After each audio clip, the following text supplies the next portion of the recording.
Hello दोस्तों, स्वागत है आप सभी का हमारे यूट्यूब चैनल सत्येंद्र गुरुजी पे। दोस्तों, आज के इस वीडियो में हम आपके लिए रीजनिंग की कुछ इंपॉर्टेंट प्रश्न लाए हैं जो आने वाले सभी परीक्षा RRB, NTPC, group D, LP technician इत्यादि के लिए काफी इंपॉर्टेंट है। इसलिए आप लोग वीडियो के अंत तक जरूर बने रहिएगा। और आपको एक बात बता दूं मेरे दोस्त, ये पार्ट नंबर हमारा 12 है, ठीक है। जिसने पार्ट नंबर 11 तक नहीं देखा है मेरे दोस्त, जब अपने वीडियो को शुरू किया था तो यहाँ पर आपको आई बटन मिला होगा, वहां पर जाके आप क्लिक करके देख सकते हैं। फिर से वीडियो को शुरू कीजिए, वहां पे जाइए और उसको देखिए, ठीक है। या फिर इस वीडियो के डिस्क्रिप्शन में हम इसका लिंक डाल देंगे प्लेलिस्ट का, आप वहां से जाकर पूरा देख सकते हैं, ठीक है दोस्त। अगर आप चाहते हैं कि हम जल्दी जल्दी रीजनिंग की तैयारी कर ले तो मेरे दोस्त एक और हमने 6 महीना पहले एक एसएससी और रेलवे के नाम से प्लेलिस्ट बना हुआ है। वहां पे कम से कम 122 रीजनिंग का वीडियो डाला हुआ है, ठीक है। आप जाकर उसको सीक्वेंस में पूरा का पूरा वीडियो देखिएगा, तब जाके आपका रीजनिंग की तैयारी अच्छे से एग्जाम तक हो जाएगा, ठीक है दोस्त। तो चलिए शुरू करते हैं प्रश्न संख्या 1 से।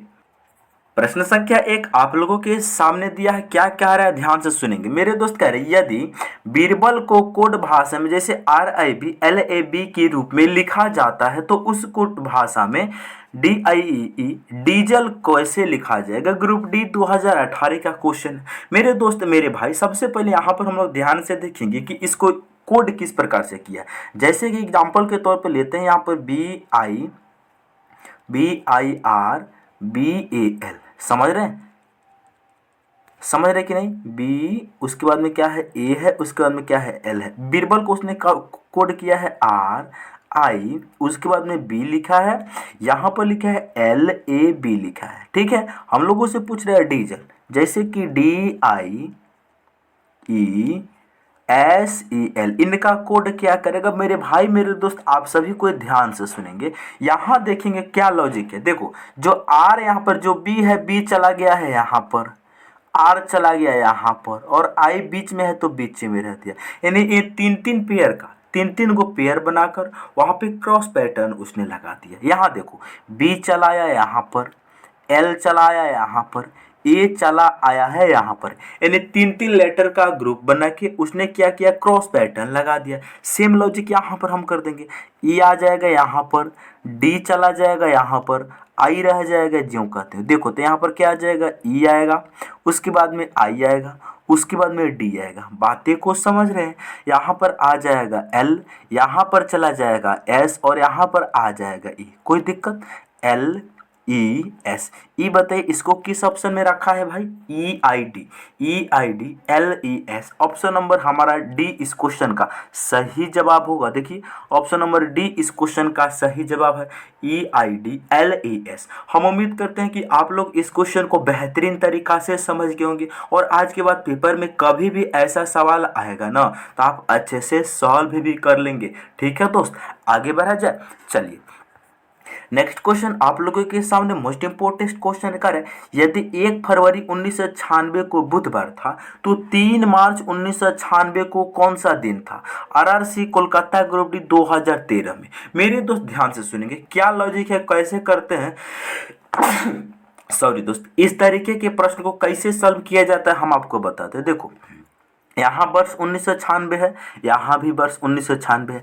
आपको करना क्या है, 1 फरवरी से लेकर 3 मार्च तक टोटल विषम दिन निकाल लीजिए, या फिर टोटल इनके बीच में दिन निकालेंगे कितना होगा, उसको 7 से भागा दे के उसका शेषफल निकाल लेंगे, और जो शेषफल निकलेगा वो बुधवार में प्लस कर देंगे, हमारा आंसर आ जाएगा। तो हम क्या करेंगे भाई, सबसे पहले फरवरी, उसके बाद फरवरी कितना दिन होगा, इनके बीच में दिन देखा जाता है। यहाँ पर फरवरी होगा, फरवरी के बाद में क्या होगा, मार्च। मेरे दोस्त लास्ट महीना में जो तारीख दिया जाता है उसी को ले लेना होता है, और फर्स्ट महीना जो तारीख दिया गया उसको घटा कर लेते हैं। कैसे, ध्यान से सुनेंगे। मार्च महीना में दिया है 3 तारीख तो 3 ले लेंगे। फरवरी 1 तारीख का दिन दिया है, लेकिन फरवरी 29 दिन का होता है कि 28 दिन का। मेरे दोस्त 1996 एक लीप ईयर है। लीप ईयर कैसे पहचानते हैं, 1996 है ना, अगर इसको 4 से भागा देने पर पूरा कट जाता है, इसका मतलब यह ईयर लीप ईयर होगा। तो 1996 को 4 से भागा देंगे तो, और 4 से भागा देने का भी नियम कानून है कि लास्ट के 2 अंक अगर 4 से कट जाता है तो यह पूरा संख्या भी 4 से कटेगा, ठीक है। तो 96 को 4 से भागा देंगे, 4 दूनी 8, 4 चौका 16, 24 में चला जाएगा। एक इसका मतलब है कि 1996 एक लीप ईयर है। तो लीप ईयर में जो फरवरी होती है वो 29 दिन का होती है। तो फरवरी 29 दिन का होता है मेरे दोस्त, और 1 फरवरी का यहाँ पर दिन दिया है। बातें को समझ रहे हैं? तो फरवरी होता है 29 दिन का, उसमें से एक घटा कर लिखेंगे, ठीक है। 29 दिन का होगा इस 1996 में, और 1 फरवरी घटा देंगे क्योंकि 1 तारीख दिया है दिन, और मार्च में ले लेना है 3 दिन। बातें खत्म। अब देखो दोस्त, फरवरी 29 माइनस 1 कितना हो जाएगा 28, अब प्लस इसमें 3 ऐड करेंगे तो कितना बनेगा 31 बनेगा, ठीक है। टोटल इनके बीच में कितना दिन है 31 दिन है। 1 फरवरी और 3 मार्च तक टोटल विषम दिन, टोटल दिन कितना है 31। अब इस 31 को हम 7 से भागा देंगे क्योंकि शेषफल निकालना है, क्योंकि सप्ताह में 7 दिन होते हैं। तो 7 चुका कितना होगा मेरे दोस्त 28। 31 में से 28 घटेगा 3 बचेगा शेष, और 7 के शेषफल को ही विषम दिन कहा जाता है, ऑड डेज कहा जाता है। तो ये बताइए जो 3 विषम दिन निकल के आया ना, हम लोग कैलेंडर में आगे जा रहे हैं। कैसे? फरवरी से मार्च में जा रहे हैं तो हम लोग कैलेंडर में आगे जा रहे हैं। तो जो विषम दिन निकल के आया ना दोस्त, आप बुधवार में +3 कर देना। आंसर आपका क्या होगा? बुधवार में 1 दिन जोड़ेंगे बृहस्पतिवार, 2 दिन जोड़ेंगे शुक्रवार, 3 दिन जोड़ेंगे शनिवार। शनिवार इस क्वेश्चन का सही जवाब होगा। हम उम्मीद करते हैं कि आप लोग इस क्वेश्चन को बहुत ही बेहतरीन तरीका से समझ गए होंगे, और आज के बाद ऐसा क्वेश्चन कभी भी पेपर में आएगा ना, अच्छे से आप सॉल्व भी कर लेंगे दोस्त, ठीक है। चलिए नेक्स्ट क्वेश्चन की ओर अब हम लोग बढ़ते हैं। चलिए नेक्स्ट क्वेश्चन है, ध्यान से सुनेंगे। रेलवे एनटीपीसी CBT2 यानी मेंस परीक्षा में पूछा गया है 2017 में। क्या कर रहा है भाई? ध्यान से सुनेंगे। P का अर्थ है माइनस, Q का अर्थ है डिवाइड, R का अर्थ है प्लस, S का अर्थ है गुना। तो यह जो समीकरण दिया गया इनका मान बताना। मेरे दोस्त मेरे भाई ध्यान से आप लोग सुनेंगे। यहाँ पर जो P का अर्थ क्या है माइनस, और इस समीकरण में क्या दिया है इसको ध्यान से सुनेंगे। समीकरण क्या है 15 है, उसके बाद में क्या है Q। 15 के बाद में क्या लिखा है भाई समीकरण में? देखो ध्यान से, 15 के बाद में क्या लिखे? 15 है, उसके बाद में है क्या क्यू। क्यू का मतलब क्या है क्वेश्चन में? क्यू का मतलब है डिवाइड। तो क्यू का मतलब है डिवाइड, डिवाइड रखेंगे, और कितना से डिवाइड? 3 से। बहुत बढ़िया आपने कहा। डिवाइड कितना से भाई? 3 से। समझ रहे हो कि नहीं? डिवाइड हो गया 3 से। बहुत बढ़िया बात कहा आपने। 15 डिवाइड 3, 3 के बाद में क्या है? आर है।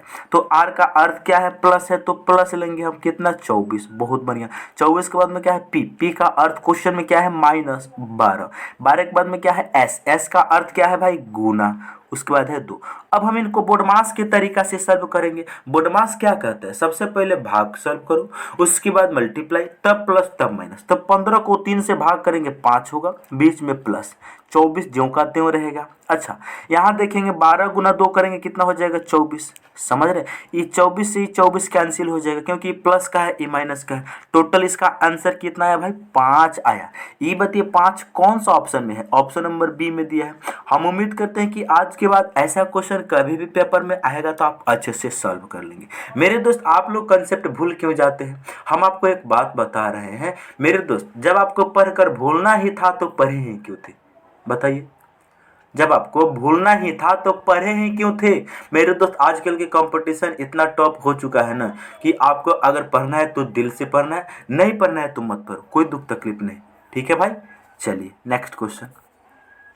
अगला क्वेश्चन कह रहा है एक व्यक्ति पूरब की ओर 2 किलोमीटर चलता है, फिर वह बाएं मुड़ता है 2 किलोमीटर चलता है, फिर वह बाएं मुड़ता है 2 किलोमीटर चलता है। अब वह किस दिशा में जा रहा है? सबसे पहले डायरेक्शन बनाएंगे मेरे दोस्त, ध्यान से सुनेंगे। जब भी हम लोग पेपर पे डायरेक्शन बनाते हैं तो इस प्रकार से होता है। हमेशा मेरे दोस्त ऊपर में क्या होता है? उत्तर होता है, ठीक है। हमेशा आपका जो दाहिना हाथ होगा ना उधर पूरब होगा। बहुत बढ़िया। अच्छा, जब ऊपर में उत्तर हो चुका है तो उसका विपरीत दक्षिण होता है, तो नीचे में दक्षिण आ जाएगा। और जब दाहिने बगल में पूर्व हो चुका है तो उसके बाएं बगल में पूर्व का विपरीत पश्चिम हो जाएगा। ये बात समझ रहे? अब क्वेश्चन कह रहा है एक व्यक्ति पूरब की ओर 2 किलोमीटर चलता है। पूरब किधर है? पूरब किधर है भाई? पूरब दाहिने बगल, तो 2 किलोमीटर चला देंगे पूरब में। बहुत बढ़िया। आगे देखेंगे, आगे कहता है फिर वह बाएं मुड़ता है और 2 किलोमीटर चलता है, फिर से बाएं मुड़ता है। इसका मतलब बायां, जब कोई व्यक्ति पूरब की ओर जा रहा होता है तो उसका बायां ऊपर की तरफ होता है, तो ऊपर की ओर कितना जाता है? वह 2 किलोमीटर जाता है। बहुत बढ़िया कहा आपने। अब देखो तो ध्यान से, 2 किलोमीटर जाता है, फिर वह बाएं मुड़ता है और 2 किलोमीटर जाता है, फिर से बाएं मुड़ता है 2 किलोमीटर जाता है। जब कोई व्यक्ति उत्तर दिशा में जा रहा होता है तो उसका बायां और दायां हमारे अकॉर्डिंग होता है, तो उसका बायां मुड़ जाएगा इस साइड में। और कितना जा रहा है? 2 किलोमीटर जा रहा है। बहुत बढ़िया कहा आपने, 2 किलोमीटर चला गया। अब बताओ दोस्त ध्यान से, आप यहाँ देखेंगे अब वह किस दिशा की ओर मुख किए हुए। अब बताओ वो कौन सा दिशा की ओर मुख किया है, इस साइड में मुख किया है। इस डायरेक्शन में इस साइड में मुख कौन सा होता है, पश्चिम होता है। तो इस क्वेश्चन का राइट आंसर ऑप्शन बी होगा। हम उम्मीद करते हैं कि आप इस क्वेश्चन को बहुत ही बेहतरीन तरीका से समझ गए होंगे।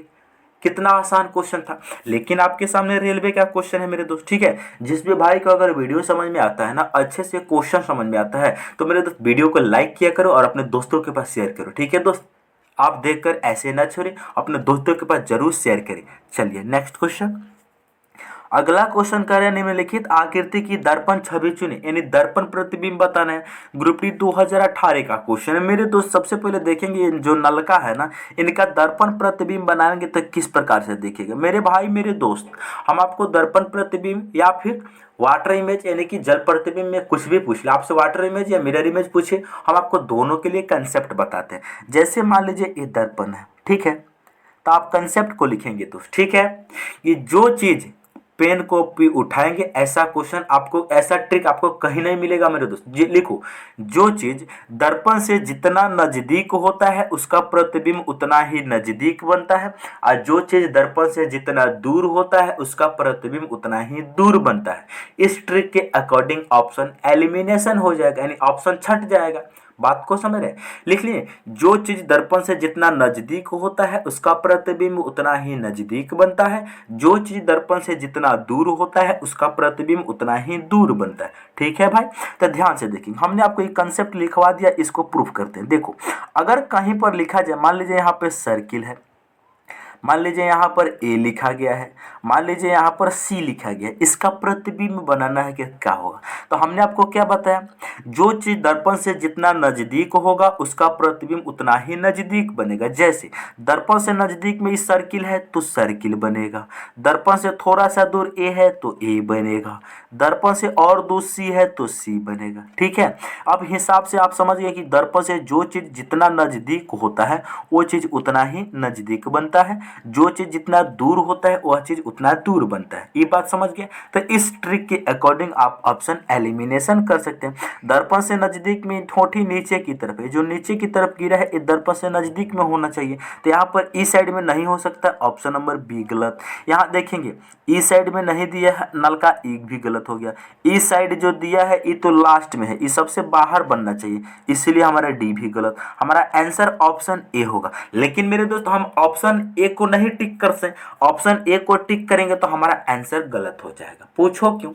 इस ऑप्शन के देखो एक स्पेशल ऑप्शन के यहाँ पर देकर इसके रूप में पूछा है, यानी ऑप्शन ए आपका सही है, ये बात बिल्कुल सही है, लेकिन इस ऑप्शन ए को किस ऑप्शन में रखा गया है भाई? देखो, ऑप्शन ए को ऑप्शन सी में रखा गया है, तो इस क्वेश्चन का राइट आंसर ऑप्शन सी होगा।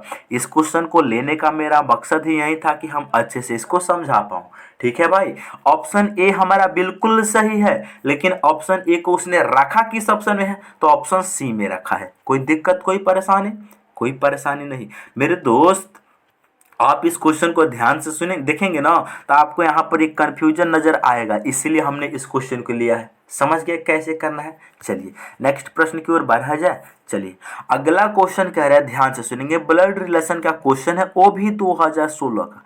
ठीक है दोस्त, एनटीपीसी क्वेश्चन कह रहा है, ध्यान से सुनिए। कह रहा है एक लड़की का परिचय देते हुए एक लड़का कहता है, एक लड़की का परिचय देते हुए एगो लड़का कहता है। बहुत बढ़िया बात है, मतलब एक लड़की की तरफ इशारा कर रहा है, एगो लड़का क्या कर रहा है, वह मेरे, वह जो वर्ड है वो लड़की के लिए कर रहा है, जो मेरे वर्ड है वो लड़का अपने लिए कर रहा है। तो ऐसा क्वेश्चन जब भी आए ना मेरे दोस्त, तो आप क्या करना, जो यहाँ पर मेरे के बाद जो वर्ड है ये लड़का, आप खुद लड़का मान लेना, ताकि आपको अच्छे से समझ में आए। अपने आप को लड़का मान लेना और अपने ऊपर अप्लाई करके इस क्वेश्चन को बनाना। ठीक है भाई, क्या करेंगे ध्यान से सुनेंगे। क्या कर रहा है, कहता है एक लड़का कहता है, क्या कहता है, वह मतलब लड़की, मेरे, मेरे मतलब लड़का खुद क्या कर रहा है, मेरे चाचा के पिता, मेरे चाचा के पिता, यानी लड़के के चाचा के पिता लड़के के बाबा जी हो जाएंगे, के पुत्र, के पुत्र, बाबा जी के पुत्र या तो उसका चाचा होगा या फिर उसके पिता होगा, की पुत्री है, की पुत्री है। बहुत बढ़िया क्वेश्चन है मेरे दोस्त, ध्यान से सुनेंगे। क्या कह रहा है, देखो, वह लड़की मेरे चाचा, यानी लड़का कह रहा है मेरे चाचा के पिता, लड़का के दादाजी हो जाएंगे, दादाजी के पुत्र, दादाजी के जो पुत्र होंगे उसका पिता भी हो सकते हैं और उसके चाचा भी हो सकते हैं कि पुत्री है। अगर उसका जो पुत्र है उसके दादाजी के पुत्र चाचा हुए तो चचेरी बहन होगी, अगर पिता हुए तो लड़का का खुद का बहन होगी लड़का। तो क्वेश्चन कह रहा है लड़की लड़के से किस प्रकार संबंधित है, तो मेरे दोस्त बहन का रिश्ता है। चचेरी बहन कहो या खुद की बहन करो, ऑप्शन नंबर सी इस क्वेश्चन का सही जवाब होगा। दोस्त हमने आपको यहाँ पर क्या बताया, अगर एक बार और समझिए, देखो दोस्त तुम क्या करो, अपने आप को लड़का मान लो, ठीक है। वह जो वर्ड है लड़की के लिए है, मेरे जो वर्ड है तुम अपने लिए खुद कर रहे हो। क्या कर रहे हो, चाचा के पिता, मेरे चाचा के पिता यानी आपके चाचा के पिता आपके दादाजी होंगे ना, के पुत्र, दादाजी के पुत्र आपके पिता भी हो सकते हैं और आपके चाचा भी हो सकते हैं की पुत्री है। यानी अगर मान लीजिए चाचा है तो चाचा के पुत्री चचेरी बहन, अगर पिता है तो अपना खुद का बहन। तो लड़की लड़के से किस प्रकार संबंधी है, बहन का रिश्ता है और बहन ऑप्शन सी में दिया है। ठीक है दोस्त, हमने यहाँ पर कंफर्म आंसर ऑप्शन के अकॉर्डिंग बहन दिए है, लेकिन इसका करेक्ट आंसर जो होगा ना मेरे दोस्त वो होगा चचेरी बहन या अपना बहन। ठीक है भाई मेरे दोस्त, इस क्वेश्चन को अगर आपने नहीं समझा है ना तो इस क्वेश्चन को आप 2-4 बार जरूर देखें, क्योंकि इस क्वेश्चन में बहुत अच्छे बच्चे बिना पेन सॉल्व करने में आपको दिक्कत हो सकती है, हम समझ रहे हैं, क्योंकि बचपन में हमें भी हुआ था। चलिए नेक्स्ट क्वेश्चन, चलिए अगला प्रश्न करें, कपड़ा है, फूल है और सफेद है, इन तीनों के बीच में सही बिनारेख बताना है कि कौन सा होगा। मेरे दोस्त मेरे भाई, सबसे पहले ऐसा क्वेश्चन कभी भी जिंदगी में आपको मिले ना, आपको परेशान बिल्कुल होने की आवश्यकता नहीं है। आपको चेक करना कपड़ा और फूल के बीच में क्या रिलेशन है, फूल और सफेद के बीच में क्या रिलेशन है, और कपड़ा और सफेद के बीच में क्या रिलेशन है, इन तीनों के बीच में रिलेशन ढूंढना। सबसे पहले हम सभी कोई बहुत बेहतरीन तरीका से जानते हैं, देखो कि कपड़ा और फूल के बीच में कोई रिश्ता नहीं है, दूर दूर तक कोई रिश्ता नहीं, आप अलग हम अलग, ठीक है। लेकिन मेरे दोस्त फूल और सफेद में देखेंगे तो कुछ तो रिश्ता है। क्या, कुछ फूल सफेद होते हैं, कुछ सफेद फूल होते हैं, इन दोनों के बीच में कुछ का रिश्ता है, ठीक है। अच्छा, कपड़ा और फूल के बीच में कोई रिश्ता नहीं है, बिल्कुल बात क्लियर है। लेकिन मेरे दोस्त कपड़ा और सफेद के बीच में तो रिश्ता है, कुछ कपड़ा सफेद होता है, कुछ सफेद कपड़ा होता है। तो इसका आरेख कैसा बनेगा भाई, ध्यान से सुनेंगे। सबसे पहले एक आरेख बनेगा इस सफेद का, समझ रहे, एक किसका, सफेद का, सफेद का, यानी आई बनेगा फूल का, ई बनेगा आपका फूल का, बहुत बढ़िया कहा आपने। आई बनेगा आपका कपड़ा का, समझ रहे कि नहीं, ई कपड़ा का, बिल्कुल सही कहा आपने। यानी कुछ कपड़ा सफेद होते हैं, अच्छा यहाँ पर कुछ फूल सफेद होते हैं। इस प्रकार से इसका राइट आंसर ऑप्शन नंबर हमारा सी होगा सही। ई बताइए, ई क्वेश्चन को आप समझे हैं कि नहीं। हमने आपको क्या बताया दोस्त, कुछ कपड़ा सफेद होता है, कुछ फूल सफेद होता है, इसीलिए सफेद बीच में रहेगा, इनके अगल बगल कुछ का कटिंग करके कपड़ा और फूल और कपड़ा रहेगा। कोई दिक्कत कोई परेशानी आपको समझ में आया, आया कि नहीं भाई, बिल्कुल आया होगा। चलिए नेक्स्ट क्वेश्चन, अगला क्वेश्चन कह रहा है दिए गए विकल्पों में से लुप्त संख्या ज्ञात कीजिए। मेरे दोस्त ध्यान से सुनेंगे, एनटीपीसी का क्वेश्चन है। यहाँ पर देखेंगे इस क्वेश्चन मार्क के स्थान पे इस चारों ऑप्शन में से किस ऑप्शन को रखा जाए कि यह क्वेश्चन कंप्लीट रूप से सही हो जाए। मेरे दोस्त ध्यान से सुनेंगे, यहाँ देखेंगे सबसे पहले जैसे कि इस क्वेश्चन में जब भी नीचे की तरफ क्वेश्चन मार्क हो ना तो इसको आप कॉलम मेथड से सॉल्व करना, ऊपर से नीचे, यानी इन तीनों का यूज करके ही सॉल्व हो सकता है। ठीक है भाई, देखेंगे ध्यान से मेरे दोस्त, यहाँ पर देखेंगे, यहाँ पर 3 और 5 का यूज करके 4 कैसे बनाया है इसको जांच करेंगे। उसी प्रकार 6 और 8 का यूज करके 7 कैसे बनाया है इसको जांच करेंगे। उसी प्रकार 8 और 4 का यूज करके हम क्वेश्चन मार्क आराम से बना सकते हैं। ध्यान से सुनेंगे, सबसे पहले इन दोनों को हम लेते हैं, इन दोनों को लेते हैं 3 और 5। क्या करेंगे भाई, 3 को अब 5 को हम आपस में ऐड करेंगे, कितना बनेगा भाई, 3 और 5 3 और 5 को हम आपस में ऐड करेंगे, कितना बनेगा, 3 और 5 8 हो जाएगा। अगर इनको हम 2 से भाग दे दे अपने मन से तो कितना मिलेगा, 4 मिलेगा। वहीं 4 को यहाँ पर लिखा गया, बात को समझ रहे। उसी प्रकार यहाँ पे होना चाहिए। 6 और 8 में देखेंगे, 6 और 8 में क्या करेंगे, 6 प्लस कर देंगे 8, कितना हो जाएगा, 14 हो जाएगा। और 14 को जब हमने ऊपर अपने मन से डिवाइड किए हैं तो यहाँ भी अपने मन से डिवाइड करेंगे तो कितना बनेगा भाई, 7 बनेगा। वहीं 7 को यहाँ पर लिखा गया। सिमिलरली दोस्त यहाँ पर भी सेम लॉजिक हम आराम से लगा सकते हैं। क्या, 8 में 4 को ऐड करेंगे, 8 में हम 4 को ऐड करेंगे कितना बनेगा, 8 और 4 कितना हो जाएगा, 12 हो जाएगा। यहाँ भी अपने मन से 2 से डिवाइड करना होगा, क्योंकि दोनों जगह 2 से डिवाइड करके आंसर मिला है, तो यहाँ भी 2 से डिवाइड करेंगे, तो 12 को 2 से डिवाइड करेंगे 6 मिलेगा। बताइए 6 किसी ऑप्शन में दिया है, तो क्वेश्चन मार्क के स्थान पर 6 आएगा, ऑप्शन ए सही। हम उम्मीद करते हैं कि आप इस प्रश्न को बहुत ही बेहतरीन तरीका से समझ गए होंगे, और आज के बाद पेपर में ऐसा क्वेश्चन कभी भी आएगा ना, तो आप अच्छे से सॉल्व भी कर लेंगे। क्या दिक्कत, क्या परेशानी, कोई दिक्कत किसी भाई बहन को, कोई दिक्कत नहीं। मेरे दोस्त हम फिर से एक बार कह रहे हैं, हाथ जोड़ के निवेदन है आपसे कि मेरे दोस्त अगर आपको क्वेश्चन अच्छे से समझ में आ रहा है ना, तो अपने दोस्तों के पास वीडियो को जरूर शेयर करें। चलिए नेक्स्ट क्वेश्चन की ओर चला जाए। चलिए अगला क्वेश्चन मोस्ट इंपोर्टेंट क्वेश्चन है, रेलवे एनटीपीसी 2022 का 21 का क्वेश्चन है मेरे दोस्त, ठीक है। एनटीपीसी 2021 का क्वेश्चन है मेरे दोस्त, मेरे भाई, आप इस क्वेश्चन को बिल्कुल भी स्किप न कर सकते हैं। यहाँ पर देखेंगे क्वेश्चन क्या करे, नीचे दिए गए श्रृंखला को पूरा कीजिए। यहाँ पर जो क्वेश्चन मार्क है इनके स्थान पर कौन सा नंबर आएगा यही हम लोगों को बताना है। सबसे पहले देखेंगे 5 से 11 कैसे बना है, 11 से 19 कैसे बना है, 19 से 29 कैसे बना है, उसी प्रकार 29 से क्वेश्चन मार्क बनेगा। बहुत सारा मेरे दोस्त है वो जानते हैं क्या कर रहे होंगे, कह रहे होंगे कि 5 से 11 बनाना बिल्कुल आसान है। कैसे, 5 से 11 बनाने के लिए अगर हम 5 को 2 से गुना कर दे तो 5 दूनी 10 हो जाएगा, समझ रहे हैं, 5 दूनी 10, अब प्लस 1 कर देंगे तो 11 बन जाएगा। बहुत सारा दोस्त क्या करेंगे कि 11 से 22, 11 से 19 बनाने के लिए इनको 2 से गुना कर देंगे और -3 करेंगे तब जाके बनेगा। नहीं, यहाँ पर तो लॉजिक नहीं लग रहा, यहाँ गुना 2 +1, यहाँ गुना 2 -3। उसी प्रकार 19 से यहाँ 2 से गुना करेंगे तो 38। नहीं नहीं, ये लॉजिक नहीं लगेगा, बिल्कुल नहीं, कोई दूसरा ही लॉजिक लग सकता है। क्या लॉजिक, सबसे पहले देखेंगे यहाँ पर लिख लेते हैं बड़े अक्षर में, बड़े अक्षर में लिख लेते हैं ताकि अच्छे से आपको समझ में आएगा। सबसे पहले 5 है, समझिए 5 है, उसके बाद में क्या है 11 है, उसके बाद में क्या है 19 है, उसके बाद में क्या है 29 है, और 29 के बाद में क्वेश्चन मार्क है। मेरे दोस्त मेरे भाई ध्यान से आप लोग समझने का प्रयास करेंगे। यहाँ 5 से 11 बना है, 5 से 11 बना है, इन दोनों के बीच अंतर कितना का है, 6 का, यानी 5 में प्लस का 6 करेंगे 11 बन जाएगा। बात को समझिए, सबसे पहले यहाँ आप बात को नहीं समझ पाएंगे, यही दिक्कत होगा। 5 से 11 बना है, क्या लॉजिक है, प्लस का इसमें 6 किया गया, समझ रहे हैं। 11 से 19 बना है, प्लस का यहाँ पर कितना 8 किया गया है। बात को समझिए, बात समझ में आ रहा है कि नहीं, बात बताइए समझ में आया है कि नहीं, पहले नहीं समझ में आया फिर से समझिए। 5 से 11 बना, प्लस का कितना 6 हुआ है, ये बात तो बिल्कुल अब पक्का क्लियर समझ में आया होगा ना, बिल्कुल सही कहा आपने। 11 से 19 बना, प्लस का कितना, 11 में कितना प्लस करे कि 19 हो जाए 8। 19 से 29 बना है, प्लस का 10।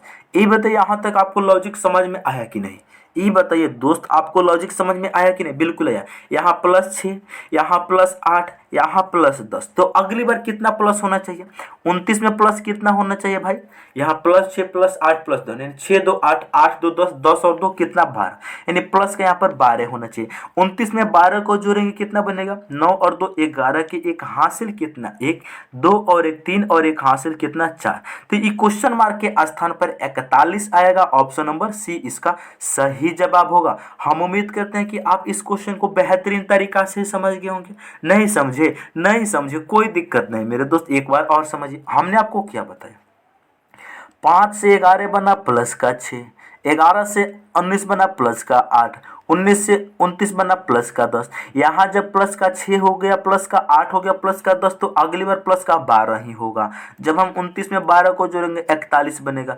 41 ऑप्शन हमारा सी में दिया गया है, ठीक है भाई। इस क्वेश्चन का राइट आंसर ऑप्शन सी होगा। हम उम्मीद करते हैं कि आप इस क्वेश्चन को बेहतरीन तरीका से समझ गए होंगे। नेक्स्ट क्वेश्चन की ओर बढ़ा जाए। चलिए अगला प्रश्न करें, जिस प्रकार 2011 का रिलेशन 16 के साथ में है, सेम वही रिलेशन यहाँ पर 2560 का रिलेशन क्वेश्चन मार्क के साथ में होगा। हमें इस क्वेश्चन मार्क की वैल्यू बताना है। सबसे पहले देखेंगे दोस्त, जिस प्रकार यहाँ पर 2011 से 16 कैसे बना, इसको जांच करेंगे। सबसे पहले देखेंगे दोस्त यहाँ पर ध्यान से, यहाँ 2011 से 16 कैसे बनाया है भाई, देखो ध्यान से। 2011 को अगर इंडिविजुअल अंक को हम जोड़ते हैं तो 16 बन पाता है कि नहीं, यही देखेंगे। सबसे पहले अगर हम 2011 को इंडिविजुअल अंक को जोड़ेंगे, 2 + 0 + 1 + 1, इन सभी को आपस में हम जब ऐड करेंगे, जो 2 + 0 + 1 + 1 कितना होगा, 2 में 0 जोड़ेंगे 2 और 1 3 और 1 4। 4 से 16 कैसे बन सकता है भाई? अगर इस 4 का हम स्क्वायर कर देंगे तो बिल्कुल 16 बन सकता है, जो कि यहाँ पर दिया गया। बात को समझे हैं कि नहीं? ये बताइए, ये चीजें आपको समझ में आया है कि नहीं? जी हाँ, बिल्कुल आया है। 2019 आरपीएफ एसआई का क्वेश्चन है। क्या करेंगे, 2000 जो 11 है ना, इनको इंडिविजुअल जोड़ेंगे तो 4 मिलेगा। आई 4 का स्क्वायर कर देंगे तो बिल्कुल 16 मिलेगा, जो कि यहाँ पर दिया गया।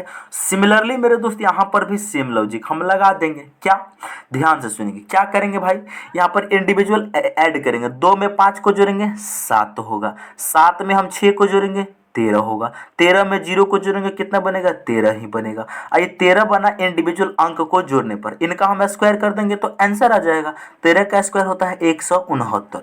ये बताइए भाई, 169 किस ऑप्शन में दिया है? ऑप्शन नंबर हमारा 1 में दिया है। इस क्वेश्चन का सही जवाब ऑप्शन 1 हो जाएगा। ठीक है भाई, उम्मीद है कि आप इस क्वेश्चन को भी समझ गए हैं। चलिए दोस्तों, तो हम उम्मीद करते हैं कि आप लोग सारे प्रश्नों को बहुत ही बेहतरीन तरीका से समझ गए होंगे। यदि आप हमारे चैनल पर पहली बार आए हैं तो चैनल को सब्सक्राइब करें और अपने दोस्तों के पास शेयर करें। मेरे दोस्त, अगर आपको समझ में आता है ना, तो मैं दिल से एक बार और कहता हूं, शेयर जरूर करना। ठीक है दोस्त, मिलते हैं नेक्स्ट वीडियो में।